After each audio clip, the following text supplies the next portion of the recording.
Bien le bonjour et bienvenue à cette nouvelle capsule dans le cadre du cours SCT 4064. Aujourd'hui au programme, on continue le dossier 1 qui portait sur l'atome et les éléments, mais cette fois-ci, on va parler du tableau périodique. Et ce sera la partie 1, parce que cette capsule pourrait être très longue si je la faisais en seulement une partie. Voici donc le fameux tableau périodique des éléments où rien n'est placé au hasard. Donc aujourd'hui, on va regarder pourquoi les éléments sont placés à tel ou tel endroit et quelle information va me donner ce fameux tableau. Je vous signale d'ailleurs que ce tableau, vous y aurez droit à l'examen. Donc si vous êtes capable de l'utiliser, eh bien il va être capable de vous aider énormément. Commençons par regarder quelle information est située sur le tableau périodique. D'abord, vous allez trouver le numéro atomique. Le numéro atomique correspond au nombre de protons dans le noyau de l'atome. Vous allez aussi retrouver l'électronégativité. Donc, l'électronégativité, c'est la force avec laquelle le noyau attire les électrons. Plus il est élevé, plus le noyau va tirer fort sur ces électrons. La masse atomique, c'est la masse de l'atome en unité atomique. Évidemment, on ne le donnerait pas en grammes, en kilogrammes ou en livres parce que le chiffre serait vraiment très petit. Donc, on va le donner en unité atomique pour pouvoir avoir une idée de la masse de mon atome. Finalement, je vais avoir le symbole chimique et le symbole chimique va toujours commencer par une lettre majuscule. Dans le cas comme le calcium où j'aurai un atome qui a 2 lettres, à ce moment-là, la première lettre va être en majuscule et la deuxième va être en minuscule pour ne pas confondre avec des molécules.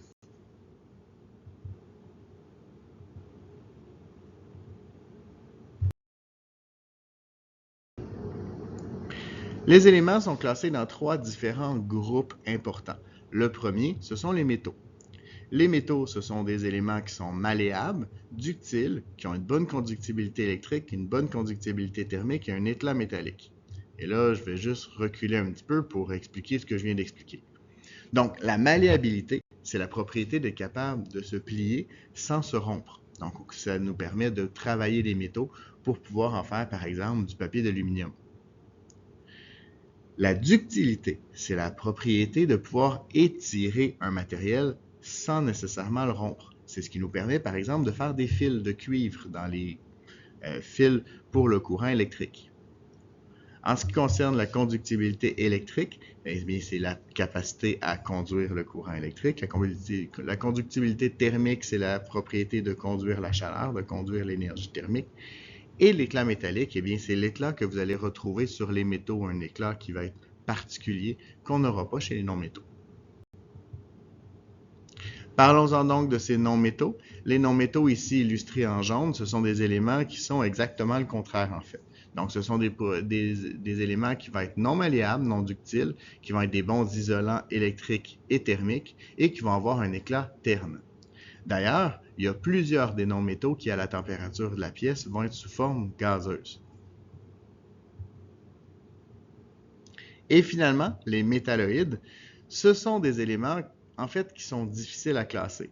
Donc, ce sont des éléments qu'on va avoir de la difficulté à mettre soit dans une ou dans l'autre des catégories. Soit dit en passant, la liste des métalloïdes change selon certaines maisons d'édition. Donc, ne vous surprenez pas si je n'ai pas exactement la même liste que celle de votre manuel. C'est normal, c'est pas quelque chose qui est toujours très stable selon les livres qu'on utilise, les livres de référence qu'on utilise. Mais l'idée, ça reste des éléments qui sont entre les métaux et les non-métaux, donc qui ont des propriétés des deux éléments. Dans le cadre de ce cours, ce sont les métalloïdes que vous voyez que nous utiliserons.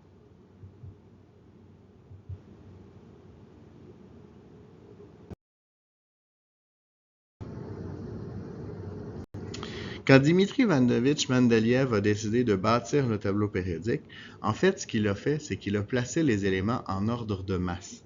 Et il s'est rendu compte qu'il y avait des propriétés chimiques qui revenaient périodiquement. Donc, il a établi comme ça revenait périodiquement, ça revenait au bout d'un certain nombre d'éléments. D'ailleurs, on va en parler dans une capsule subséquente où on va parler de la périodicité des propriétés. Donc, l'idée, c'est que comme les propriétés revenaient périodiquement, comme de la même façon que, par exemple, à toutes les semaines, j'ai un lundi qui revient périodiquement, eh bien, il a établi des lignes qu'on va appeler les périodes et des rangées qu'on va appeler les familles. Donc, les périodes, vous les voyez défiler présentement devant vous. L'idée, c'est que chacune des périodes va correspondre à une ligne de mon tableau périodique. Vous avez remarqué que la famille 6 donc, et la famille 7 devraient être situées dans les deux petits carrés noirs, situés sous le SC et le Y, donc sous le scandium et l'yttrium. Ceci étant dit, ça donnerait un tableau périodique qui ne serait pas très pratique à utiliser parce qu'il serait très large et pas très haut. Pour pouvoir le rentrer sur une feuille 8,5 par 11 puis pouvoir y intégrer le maximum d'informations, eh bien, on a décidé de déplacer la famille des lanthanides et des actinides. Autrement dit, la famille qui commence par le lanthane et l'actinium, le La et le Ac. On a décidé de les déplacer en dessous du tableau périodique pour que ce soit plus pratique.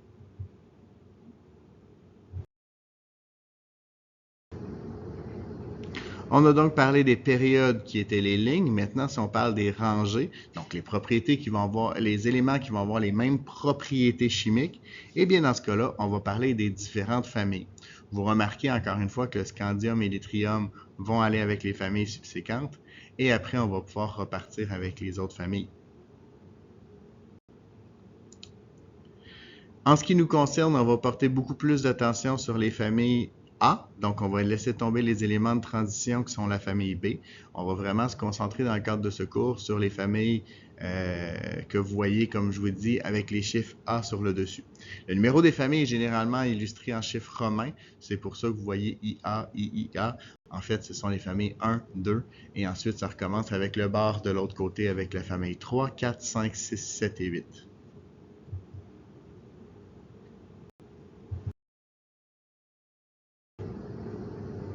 Ces fameuses familles, on en a quatre dont on va parler plus en détail, donc plus précisément. Et la première, ce sont les alcalins. Les alcalins, c'est en fait la première famille, mis à part l'hydrogène. Donc l'hydrogène a une famille bien à lui, il est un peu particulier, lui, on va en reparler plus tard. Mais à partir du lithium, on parle de tous les alcalins. Les alcalins, ce sont des parfaits petits métaux. Donc on disait que les métaux étaient très conducteurs, très malléables, très ductiles, eh bien les alcalins, c'est le cas indiscutablement. Ce sont des métaux qui sont mous, qu'on peut couper au couteau, un peu comme du fromage. Ils sont extrêmement réactifs, donc ils vont réagir entre autres avec l'eau et réagissent violemment en fait avec l'eau pour produire des bases. La deuxième famille, ce sont des alcalinotéreux. Les alcalinotéreux, ils sont comme les alcalins, mais un peu moins. Donc, ils sont très conducteurs, mais un peu moins que les alcalins. Ils sont très réactifs avec l'eau, mais un peu moins que les alcalins. Donc, c'est exactement comme les alcalins, mais un peu moins. Complètement à l'autre bout du tableau périodique, la troisième famille importante de laquelle on va parler, ce sont les halogènes. Les halogènes, ce sont des éléments qui sont des non-métaux colorés, très réactifs, corrosifs, bactéricides, toxiques. Donc, quand on parle de corrosif, bactéricide, eh bien, vous allez sans doute reconnaître les deux premiers. Le deuxième, c'est un élément, le chlore, que vous mettez dans vos piscines, justement pour pouvoir tuer les bactéries et pour pouvoir tuer les algues qui pourraient se proliférer à l'intérieur de votre piscine. Pour le premier, peut-être que vous n'avez pas déduit directement, mais le fluor, on va le retrouver dans la pâte à dents. Donc, ce sont des éléments qu'on va retrouver justement pour pouvoir tuer les bactéries. Et finalement, la dernière famille, donc la famille qui est complètement à droite, ce sont des gaz nobles. Les gaz nobles, ce sont des éléments qui sont très stables et on va surtout les retrouver sous mode gazeuse, d'où le nom gaz noble. Il y a une autre propriété qui est intéressante aussi, et là je vais porter votre attention sur le deuxième élément qui est le néon. Le néon, on va le retrouver entre autres dans le tube rouge qui indique qu'un commerce est ouvert. Donc, ils vont avoir des couleurs particulières si on fait passer un courant électrique à l'intérieur. Le néon, en fait, il est rouge. Donc, quand on dit qu'on allume les néons au plafond de votre classe, en fait, ce ne sont pas des néons. C'est pas du néon qui est à l'intérieur, parce que le néon va allumer d'une couleur rouge particulière.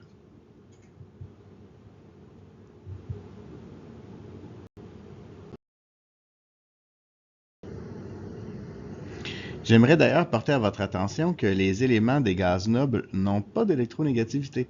En fait, c'est que ce sont des éléments qui ne réagissent pas, donc ne sont pas intéressés à attirer les électrons des autres, ne sont pas intéressés non plus à donner leurs électrons. Ce sont des éléments qui sont bien seuls, donc qui ont une très grande stabilité chimique. Et maintenant, il pourrait être intéressant de regarder qu'est-ce qui distingue les éléments de chacune des familles et qu'est-ce qui peut expliquer leur réactivité chimique. Et vous vous en doutez, ça va avoir un lien avec les électrons. Parce que je vous ai déjà dit dans la capsule précédente que les électrons vont dicter la réactivité chimique de mes atomes. Donc, regardons ça plus en détail. Mon noyau, mon atome de phosphore, ici que je donne en exemple, va avoir 15 protons et 15 électrons. C'est un atome qui est neutre, donc il doit avoir autant de charges positives que de charges négatives. Quand on va placer ces électrons-là sur les différentes couches électroniques, eh bien, on va placer sur la première couche un maximum de 2 électrons. Sur la deuxième couche, on va placer un maximum de 8 électrons. Par contre, le 15 moins 2 nous donne 13 électrons, donc on va en placer un maximum de 8 quand même, mais on va regarder qu'est-ce qui nous reste pour la troisième couche électronique. Sur la troisième couche électronique, il nous restait 13 électrons, on va enlever les 8 électrons qu'on a placés sur la deuxième, il nous reste donc 5 électrons à placer. On pourrait en rentrer plus, mais il en reste juste 5 à rentrer, donc on va rentrer ces 5 électrons. L'idée, c'est qu'on va toujours remplir les premières couches, les couches les plus proches de l'atome, on va toujours les remplir avant de passer à la couche suivante.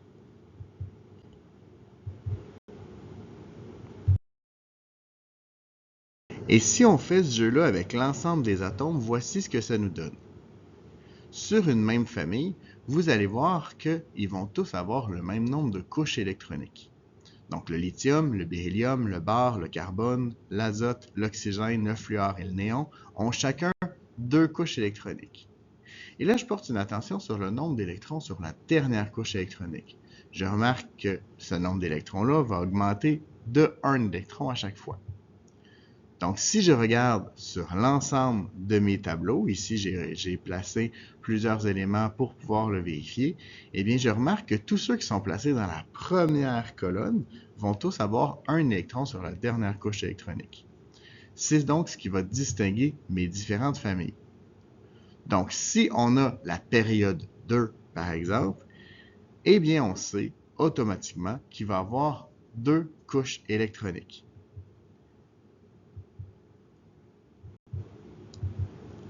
Maintenant, si on va chercher la famille 2, on sait qu'ils vont tous avoir 2 électrons sur la dernière couche électronique.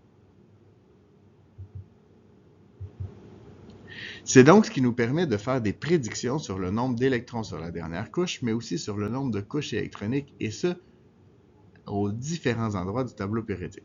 Je dis aux différents endroits parce que je spécifie encore qu'on se concentre vraiment sur les éléments des familles A.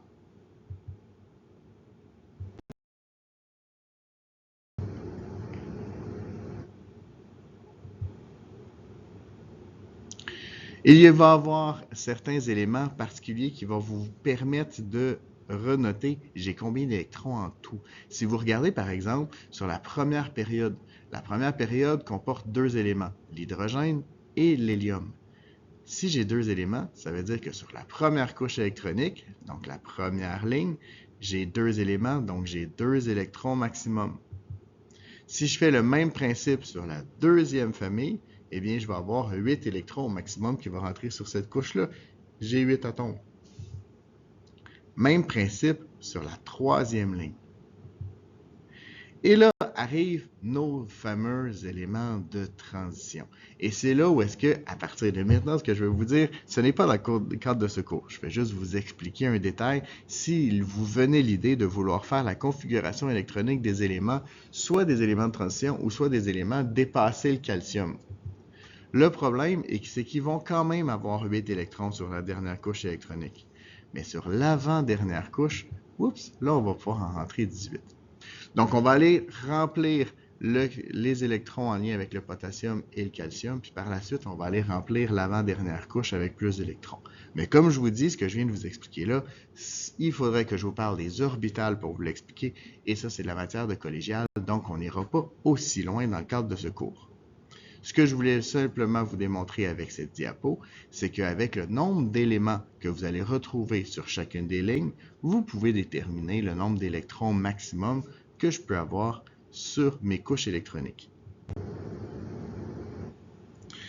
C'est ce qui met fin à cette capsule. J'espère qu'elle vous a plu. Vous êtes maintenant les experts. À vous de surpasser le maître.